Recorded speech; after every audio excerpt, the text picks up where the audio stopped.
Throughout history, mankind has labored to overcome the challenges presented by the natural world. People are forever trying to build houses on unstable land, or to make entire villages at the bases of active volcanoes. It's almost like the bigger the challenge, the more we want to make it work. In 17th century France, protecting the country from the mighty English naval fleets was paramount. However, this was difficult to do when only the English Channel separated the two lands, which is a mere 20 miles wide at the shortest gap. One architect saw this as the perfect challenge, and he set off on a task that would take hundreds of years to accomplish. When it was done, it would be one of the finest examples of man's ingenuity the world had ever seen.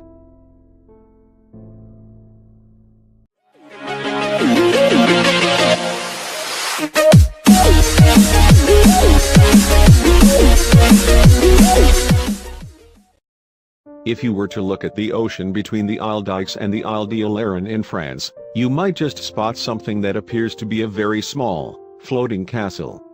However, if you look a little bit closer, you'll see the truth. This small island castle is actually an ancient structure called Fort Boyard. Originally designed to guard and protect Tarente and the harbor of Rochefort in France during the 17th century, it's quite the marvel. When it was first built, the idea was that Fort Boyard would be a base for the French army under Louis XIV. They started the project in 1662, but it wasn't long before the French figured out just how costly the construction of building something in middle of the ocean really was. Ultimately, they gave up on the project, but it didn't stay abandoned forever. The king's architect, known simply as Vauban, famously said that building Fort Boyard would be close to impossible. "Your Majesty, it would be easier to seize the moon with your teeth than to attempt such an undertaking in such a place," he declared emphatically. However, the half-built fort still stayed on the minds of French military men as their battles with England continued.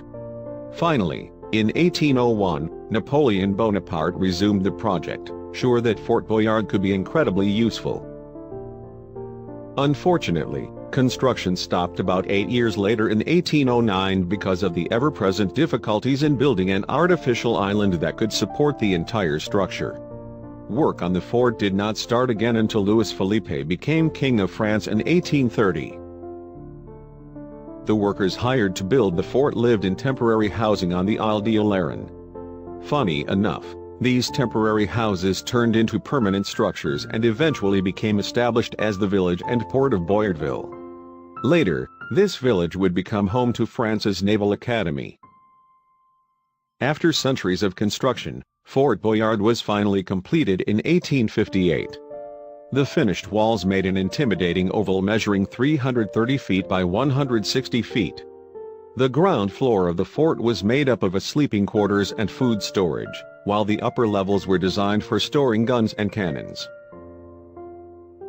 While the fort might have looked relatively small sitting out in the sea, it could actually comfortably accommodate up to 250 men.